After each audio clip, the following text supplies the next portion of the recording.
الحمد لله رب العالمين، الصلاة والسلام على نبينا محمد وعلى آله وأصحابه أجمعين، أما بعد.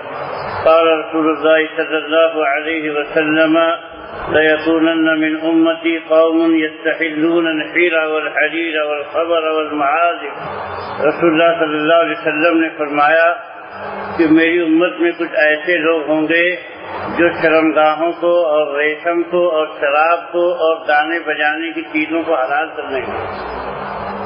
معازف کا لفظ استعمال کیا گیا. اس میں معازف ہر اس چیز کو کہتے ہیں جو لہو و لعب اور کھیل تماشے کے آلات میں ہو، اور اس سلسلے میں اہل لغت کے درمیان کوئی اختلاف نہیں ہے. اللہ کے نبی صلی اللہ علیہ وسلم کی پیشین گوئی اتنی صحیح ثابت ہو رہی ہے کہ آج جو ہے زناکاری انتہائی آسان ہو چکی ہے، اور زنا کو گویا لوگ گناہ سمجھتے نہیں. بوائے فرینڈ، گرل فرینڈ، یہ سب اس قدر عام ہو چکا ہے کہ معمول کی بات ہو چکی ہے معاذ اللہ. اور اس سلسلے میں کوئی فکر مندی جو ہے قوم کے ہاں صحیح معنوں میں باقی نہیں رہی ہے، اور لوگوں نے ان چیزوں کا اہتمام ختم کر دیا ہے کہ پردہ کیا چیز ہے، عفت کیا چیز ہے، آبرو کیا چیز ہے. بلکہ ان سب معاملوں میں بہت تساہل اور بہت ہی جو ہے لاپرواہی سے کام لیا جانے لگا ہے. اس لیے جو ہے بربادی ہر طرف سے گھیر رہی ہے مسلمانوں کو. اور شراب اور اسی طریقے سے گانا بجانا تو ہر گھر کا معمول ہو گیا ہے.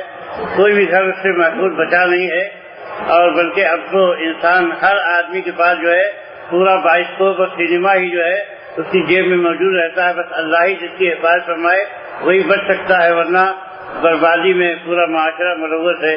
اور اس کے سلسلے میں فکر بھی نہیں ہوتی کہ بھائی ہم ان چیزوں سے کیسے بچ سکتے ہیں، کیسے نکل سکتے ہیں، کیا تدبیریں ہونی چاہیے. بہت افسوسناک صورتحال قوم کی بن چکی ہے. اللہ کے نبی صلی اللہ علیہ وسلم نے ایک دوسرے حدیث میں فرمایا کہ لَيَشْرِبَنَّ النَّاسُ مِنْ أُمَّتِ الْخَمْرَ يُسَمُّونَهَا بِغَيْرِ اسْمِهَا يُعْرَفُ عَلَى رُؤُوسِهِمْ بِالْمَعَازِفِ وَالْمُغَنِّيَاتِ يَخْسِفُ اللَّهُ بِهِمُ الْأَرْضَ وَيَجْعَلُ مِنْهُمْ قِرَدَةً وَخَنَازِيرَ. اللہ کے رسول صلی اللہ علیہ وسلم نے فرمایا کہ میری امت کے کچھ لوگ شراب پیئیں گے اسے دوسرا نام دے کر، یعنی نام بدل بدل کے شراب پی جائے گی، اور ان کے سروں پر گانے بجانے چلیں گے، اور گانے والی عورتیں گائیں گی. اللہ تعالیٰ کو زمین میں دھسا دے گا، اور ان میں سے کچھ لوگوں کو بندر اور سور بنا دے گا. تو یہ پہلی روایت جو ہے بخاری کی ہے، اور یہ دوسری روایت ابو داؤد کی ہے. ابن ماجہ نے ابو مالک اشعری رضی اللہ تعالیٰ عنہ کے حوالے سے اس کو روایت کیا ہے.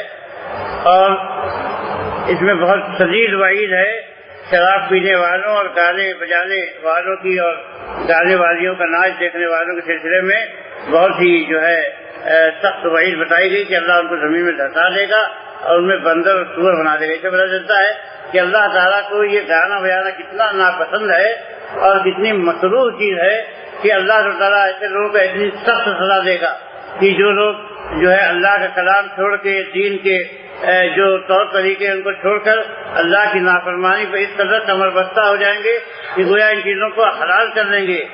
اور اللہ تعالیٰ نے اپنے نبی کی زبان پر یہ وعید اسی لیے سنائی ہے کہ اس کو یہ چیزیں بہت سخت ناپسند ہے، اور شیطان کے گمراہ کرنے کا بہت بڑا آلہ اور ذریعہ ہے.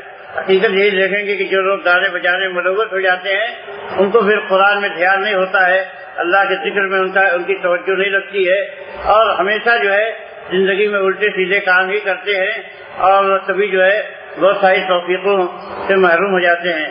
اسی لیے ابن مسعود رضی اللہ عنہ فرماتے تھے کہ الغنا یمبت النفاق فی القلب، کہ گانا جو ہے یہ دل میں نفاق پیدا کرتا ہے. کما یمبت الماء البقل، جیسے کہ پانی جو ہے سبزیاں اگاتا ہے، سبزے اگاتا ہے، ایسے ہی دل میں گانا جو ہے وہ نفاق پیدا کر دیتا ہے. حضرت فضیل بن عیاض رحمۃ اللہ علیہ فرماتے تھے کہ الغنا رقیۃ الزنا، زنا گانا بجانا کیا ہے؟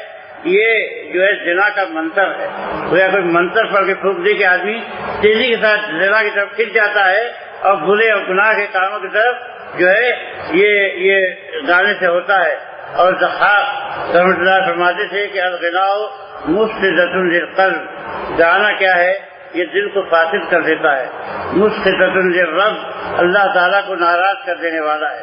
گانے بجانے کی حقیقت بہت سخت وعید جو ہے وارد ہے اور اللہ کے نبی صلی اللہ علیہ وسلم صحابہ اس سے بہت سخت اجتناب برتتے تھے، لیکن اتنا ہی زیادہ یہ سب آسان ہو گیا ہے، اس لیے برائیاں بھی آسان ہو گئی ہیں، برائیوں میں تساہل پیدا ہو گیا ہے اور قرآن سے روکنے کا بہت بڑا ذریعہ ہے۔ اس لیے میرے بھائیوں، اور اس کے رنگ بدل کے یہ سب چیزیں آتی ہیں اور انسان کیا ہے ان کی طرف توجہ نہیں دیتا۔ حقیقت میں آپ دیکھیں کہ صوفیہ کی گمراہی کا بہت بڑا ذریعہ کیا ہے کہ قرآن کو چھوڑ کر گانا بجانا، حتیٰ کہ ان کی دینی مجلسوں میں قوالی، گانا بجانا، ناچنا، اسی کو انہوں نے اپنا دین بنا دیا ہے اور اسی کے پیچھے بھاگتے رہتے ہیں اور کوئی مجلس ان کی گانے کے بغیر پوری نہیں ہوتی ہے۔ تو یہ کیا ہے، شیطان پورے طور پہ دل و دماغ میں مسلط ہو جاتا ہے اسی کے ذریعہ۔ اور اللہ تعالیٰ نے بہت عجیب بات کہی ہے کہ وَاسْتَفْزِزْ مَنِ اسْتَطَعْتَ مِنْهُمْ بِصَوْتِكَ، کہ اپنی آواز سے جس کو بہکانا چاہے بہکا دے۔